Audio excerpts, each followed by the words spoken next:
people called to be kings, and we have the staff in our hands. The earth and its riches belong to our God. Let's go and reclaim our land. Let us walk together, 'cause we love each other. All over the world this morning, Lord, we pray that your peace shall be upon them in Jesus' name. By the time we shall see again, Lord, let there be a testimony to shout about. Blessed be your name, Holy Spirit. In Jesus' name I pray. And we'll be seated in the presence of the Lord this morning. Our God is a glorious God. Our God is a merciful God. He is the everlasting one, the ancient of days. Many of the attributes of God connotes the power of God to change things from bad to good. And that is why the scripture is filled with stories that started from a sad connotation to a beautiful ending.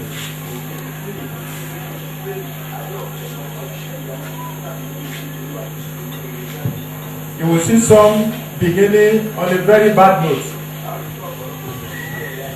and all of a sudden their life changed. It started with a man called Abraham. He started with nothing. All of a sudden he met God. A change came. The patriarchal fathers were given birth to. You will remember a man called Noah. It was this same story. He found favor with God.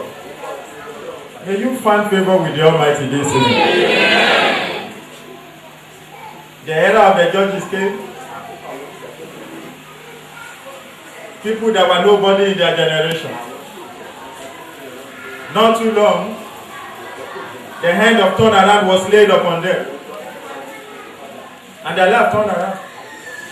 To the extent that an ordinary woman, a housewife, very submissive one this time around, called Deborah the wife of Lapidus, became a warrior, a champion, a victor. Sisters of Israel, sisters of Zion, from this meeting, may you become a resounding victor in Jesus' name. You shall be victorious in the home. You shall be victorious in your finances. You shall be victorious in the marketplace. Spiritually speaking, you shall be a victor in the name of Jesus. What will you say about Samson? Okay, what are you going to say about the kings? One of them began to reign at age 8. What does this young guy know? How is he going to tame great warriors, captains, generals in the army? Yet his story was a success because the Lord God was with him. God was fully with that king to the extent that the enemies were no longer listening to his name but the name of the God of Israel. His name had been enveloped with the name of God, and anywhere his name was mentioned, it is terror. From this meeting, wherever your name shall be mentioned, terror shall fall upon your enemies. In the mighty name of Jesus. As if that was not enough, the prophets came to the scene.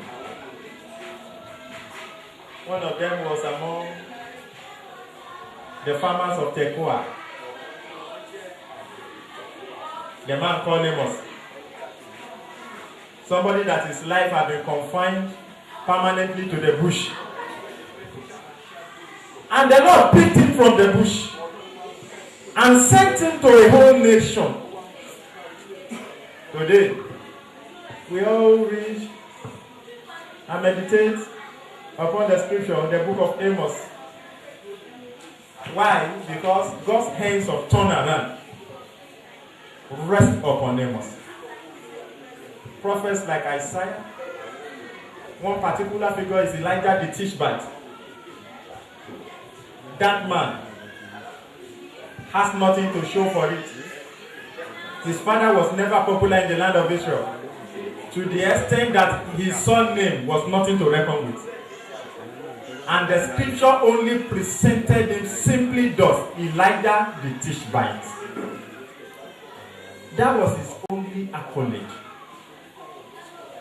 Supposing they say, Bukola from Nigeria, you will be wondering who among the Bukola are you talking about?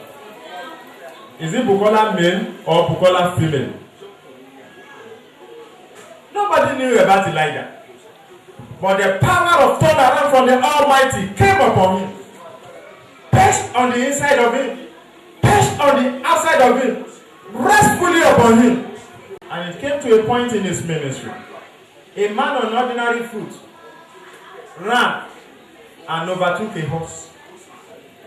From this meeting, you will not only become a champion, you will become a super champion. In the name of Jesus.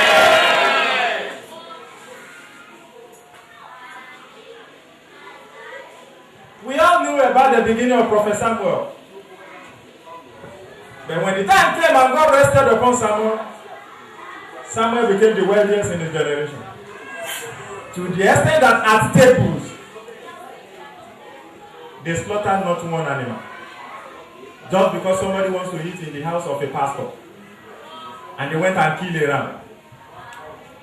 Why? Because the Spirit of God is never an impoverished spirit. It is not a poverty-stricken spirit. God knows how to add to his people. May the Holy Spirit begin to add wealth and grace unto your life. As if that was not enough. The era of the apostles came. Jesus began to pick a community of failures. A community of disabled, so to say, emotionally and ethical wise. There was a man among them called Peter, a great fraudster, someone that loved to sit on the fence, a wonderful lawyer, a wonderful liar. The Spirit of God rests upon this man. He saw a miracle. He followed the miraculous. He left the miracle alone. He has not really left his attitude. He has not really left his emotion. But this group of people, their life turned around. At the end of the resurrection, they became the people that turned the world upside down for our God. May you go from this meeting this morning and turn the world from worse to good, from bad to good, from evil to good, for the kingdom of our Lord. In the name of Jesus. The question that I leave this morning: can Jesus bring a turnaround? Can Jesus Christ cause a turnaround? This Jesus we are talking about, does he have power to influence my condition? Can he take me from obscurity to limelight? Can he cause people to begin to honor him in my life? I am nobody. Nobody even knows my community. Like Elijah the Tishbite. But can there be something from this King of Glory that they are talking about? This Son of God that have died but resurrected, that the scripture says. Does he have the power to turn my life around? Does he have the effrontery to confront the household wickedness from my father's place? I can't see him. I don't know him. He has never shown himself to me before. I only read about him on the pages of the scripture. How do I believe in a man I've not seen? Even the one I can see promises me yesterday, I will get you a job. But my CV has been with him for the past 3 years. All he's saying is that Don't worry. You are the next to be fixed. We just fixed the president's daughter. You are the next. The next, first year. The next, second year. The next, third year. The next, 10 year. Does it really have the power to solve my problem?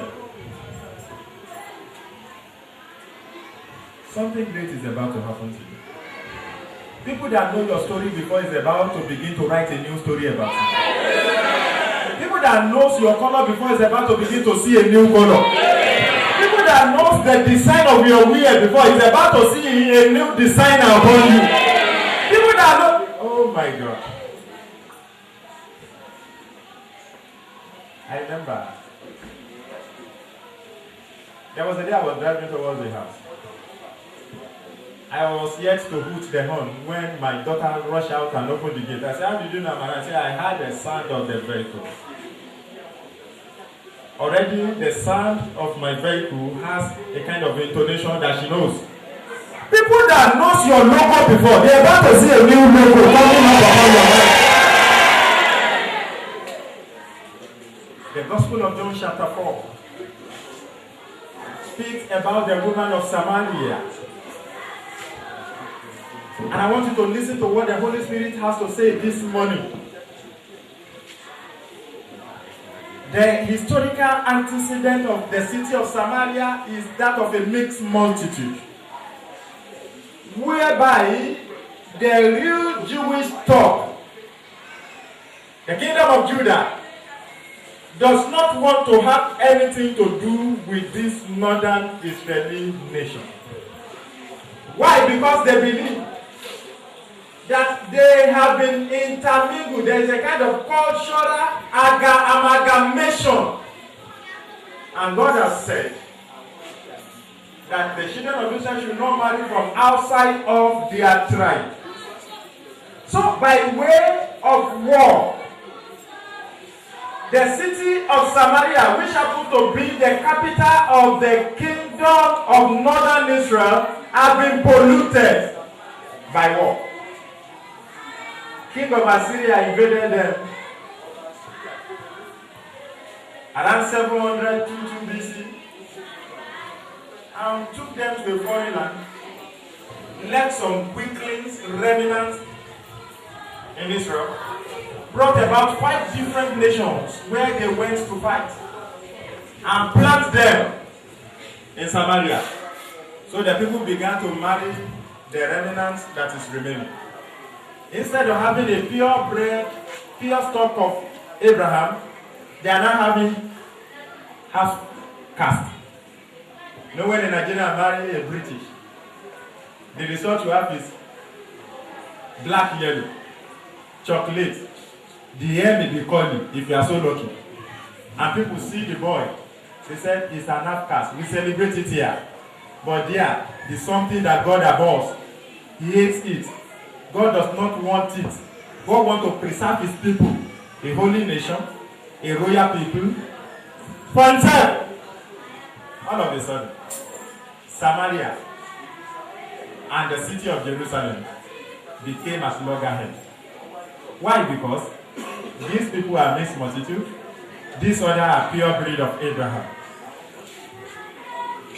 Jesus got to that well of Jacob that day at Samaria and discovered this beautiful damsel, a woman that has married 5 husbands before and that is still in the house of another man presently, enjoying herself. That lady was enjoying a foreign life. Oh, foreign.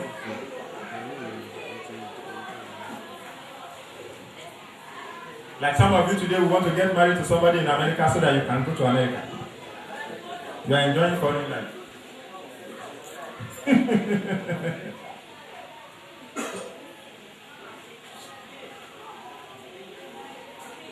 This woman knew that Jesus must be a Jew. Because of this historical antecedent, they have nothing to do together. But Allah, Jesus asked her for water. And the woman began to reel out everything that she had been taught. Why the Samaritans must have nothing to do with the Jewish people. At the end of the conversation, Jesus told her that he is the prophet she has been talking about. Something happened to that woman. In that Gospel of John chapter 4, from verse 28. Then the woman then left her water pot and went away into the city and said to the men, "Come, see a man which told me all things that ever I did. Is not this the Christ?" Then they went out of the city and came unto him. Number one, that woman has a known history among these people. The people knew that she changes home like clothes. She changes husband like shoe. They have already nicknamed her. You know, if you pass by that street, you will pass by the house of that woman that has 5 husbands before. That was the kind of description she's being called with. But all of a sudden, the first thing that Jesus took away from her that day was to cleanse and erase her evil name. The name that will never allow her life to glow, to shine positively. God removed it. The woman ran into the city and beckoned on all the men. Those men that have been laughing at her before. Those men that have been scolding at her. Those men that have been saying, "Who is that man?" I was watching a short movie on the phone yesterday, and the basket mouth was in a beautiful car. 2 of his colleagues were in the hotel. One was trying to eat eba. The other one was trying to take wine. The beautiful lady just came out from one of the hotel rooms and was doing her hair like this. And one of the guys saw her. Instead of this guy to wash his hand in the water bowl, the guy washed his hand in the stew and took the eba and used it to mix the wash basin, put it in his mouth, and quickly rubbed the soup on his shirt. Why? Because he wants to go after that lady.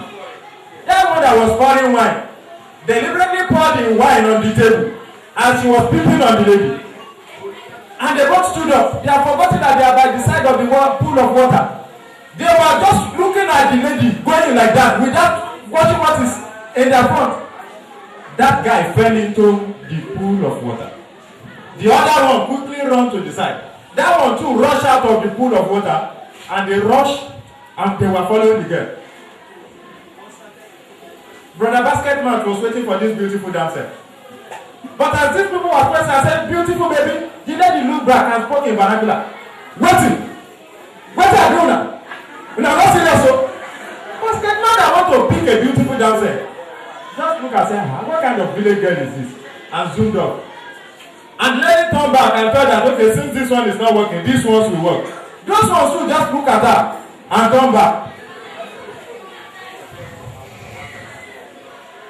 I want you to see the things that have been happening to this Samaritan lady in that life. Everybody hated her. I don't know your story, but that woman became a celebrity that day.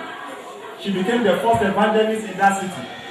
She became somebody that everybody began to say they want to speak to Jesus, they first speak to her. You will become so important. Yeah. Jesus has the power to cause a turnaround. Those people in this end time must come into such experience whereby they need to know that surviving at a worldwide financial crisis of our day has to do with you knowing the person of Jesus.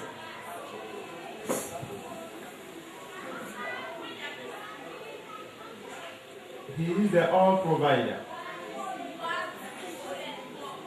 He has the power to connect you. Even as a student, those that are still studying, Christ has the power to make you a generator that will begin to generate wealth. Want to talk to me about people that invented Google? They were still students when Google was invented. Students, today, there's nowhere we don't use Google. I prophesy into the life of someone listening this morning.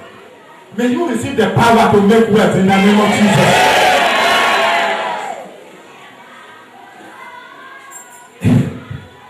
Those that know the Lord, they are no longer to live according to the limitations of the natural mind.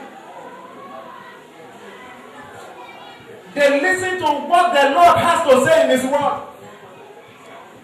Psalm 23 verse 5 says that thou preparest a table before me in the presence of my enemy.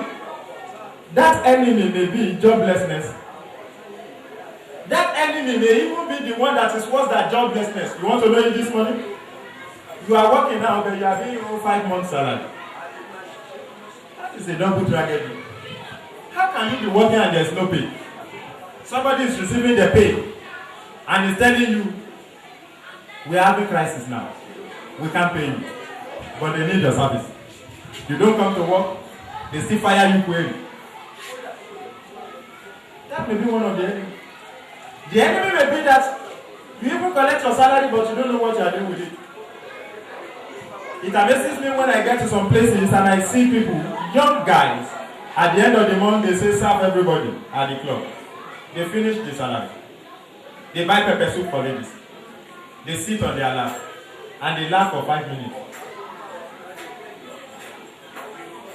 Everything they take in that day, they vomit before they sleep because it's just too much. Some will eat cow tail plus fresh fish plus goat head, drink hap, drink Guinness, drink agbo, concussion, hard. And because their tummy cannot hold it, they vomit all that they take, like Job has said. Though you are swallow up riches, but you will vomit it out of your belly. The Lord God will vomit it. So they get home that night. When their eye clear at around 4 a.m., they want to buy beans and bread. No money again. They can't go back to that club and say, I spent 50,000 here. Can I see 25,000 next month? I'll pay. Because they still want to keep their ego. Everybody still want to be saluting them, big boy. They now begin to beg for money to buy 10-liter fuel so that they can just move around. In the presence of my enemy. Jesus is saying this morning, those that worship Him in truth and in spirit, to them, He will give the power, the grace to bring about a great turnaround. I remember those days in the beginning of this great work. How people begin to sing different kind of tune. They say, is this how to start a church? What does this boy know that is feigning himself to be a pastor? But because Jesus was with us, those enemies soon became a thing of history. In no distant time, they become our friends. Many of them have ministered on this altar. Many of them have knelt down while we knelt down together to pray. Your story has just begun this morning. Your good story has just begun this morning. Jesus has the power. He can bring about a blessing, an abundance. He has the power to pronounce His grace upon your life. You know that in Deuteronomy 11:24, He promised that every place where you set the sole of your feet, you will possess. That means that God has the power to make those that are homeless to become a person that has a shelter. And I prophesy this morning, I decree into your life by the mercies of God. Those of you that are living in rented apartments, by this time next year, you'll be preparing to get to your own house.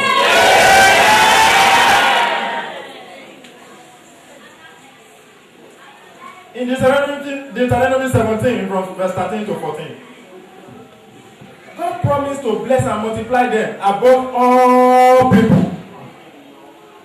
Let me say some glaring things about the nation of Israel, of which we are a partaker of this divine blessing spiritually. Israel of today is between 10 and 30 million in numbers.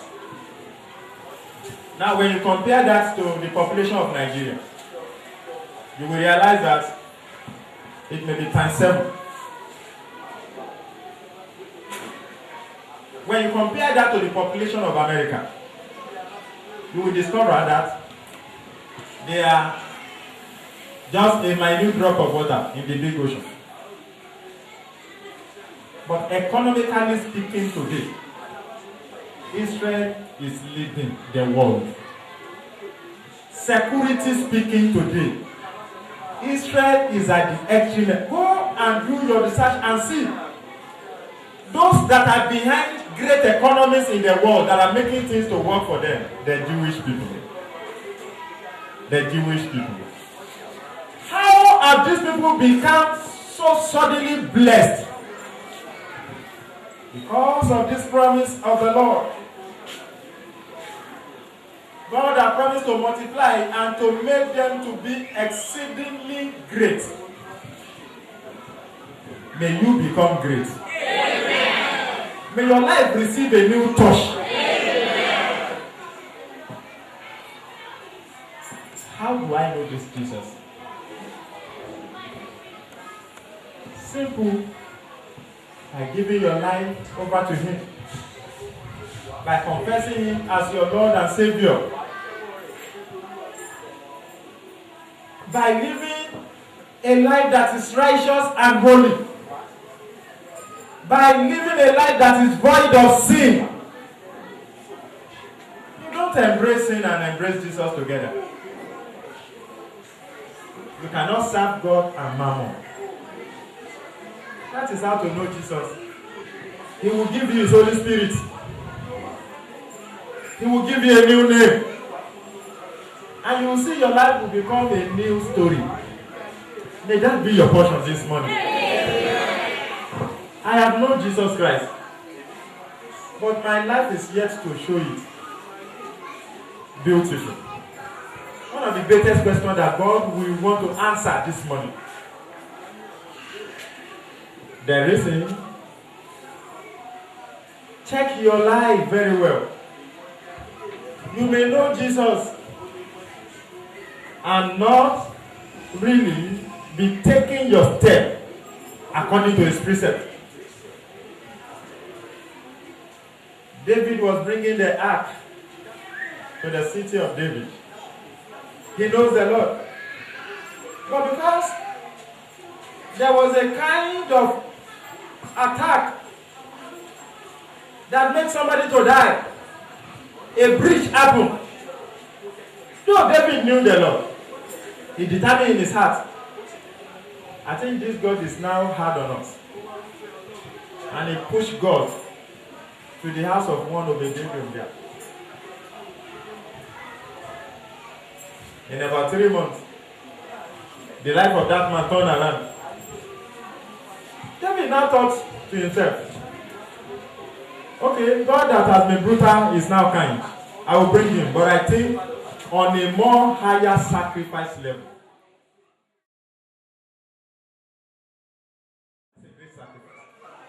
You may decide to go on 3 dry fasting because of a single soul. You know a brother in the church that God is using very well, but this brother still drinks. This brother still womanizes. You can, because of that brother, and lock yourself up for 7 days and be praying. God, show yourself to him. You can, because of a wayward sister in the church, and lock yourself into a fast. That is a sacrificial living. Your mind will be that you are praying for that sister. But lo and behold, that may be your wife tomorrow. That may be your husband tomorrow. That may be your employer of labor tomorrow. That may be the one that will take care of your house tomorrow. We have learned some lessons as servant leaders. We have been told never to underrate or underestimate anyone. And that is why Many times some people come up with some stupid stories, so to say. Sorry for that word. And we looked at them. Even though we know they are lying, we play along. Pray. God, show yourself to him. And the day the Lord will win him over, you come and say, praise the Lord. Help me thank the Lord and thank my pastor. I know if it were to be another pastor, I'd have been in jail now. Pastor knew that I was stealing the church money. He was praying for me. He said, bro, are you really sure this money is complete? I'll tell him that yes, sir, it's complete. It's 20,000. The pastor said it's 18,000 that is there. Okay, take this 2,000. He knew I'm the one that took that money. Daddy, God bless you, sir. Daddy knew. But he knew, like apostles, like Saul, that he would become a great gain for the Christian God. So God was not counting all that he has been doing. May you receive a new touch this morning. And if your own is that you know the Lord and there are things you can do for the Lord. Look at the project we're doing in the church. Some of our members have been carrying blocks throughout the week. By the grace of God, today we are going to start to lay blocks on that concrete fence. You can offer about 5 hours to help the bricklayers, carrying block for them, mixing cement for them. That is sacrifice. To come and clean the house of God is sacrifice. To join yourself to the workforce is sacrifice. But what do we have today? Christians that are so agile during the week to go to work at VI, 7 a.m. they are there, but on Sunday, 6:30 workers meeting, just to walk out of their house, 2 minutes to the church, they come 9:30. They are very tired. They have worked throughout the week. They can't work for God. God should allow them to. In fact, God should fix another day for Sunday. Not Sunday. That is the only day they have to work. More sacrifice. Have you been given to the work of the Lord before? And yet you are to get a change. Winners never quit. Give yourself to the work. Give your finances to the work. Give your prayers to the work. Give your time to the work.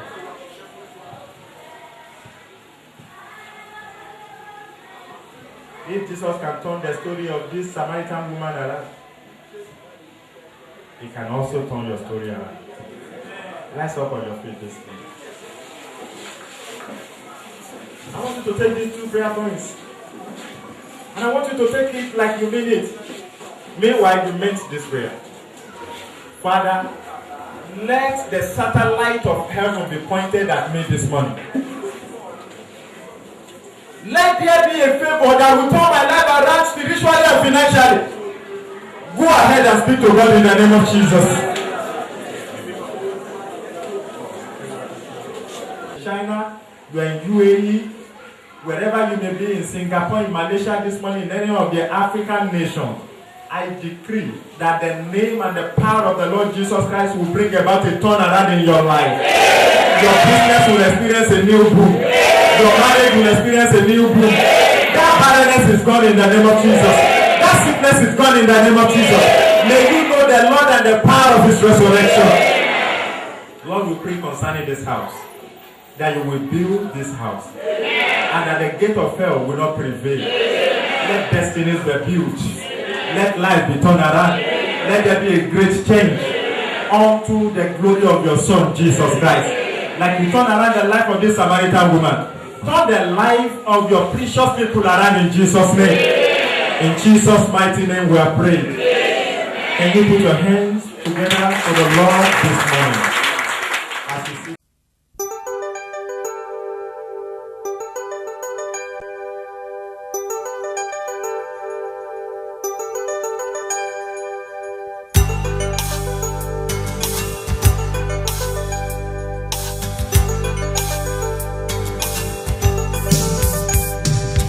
We are special people,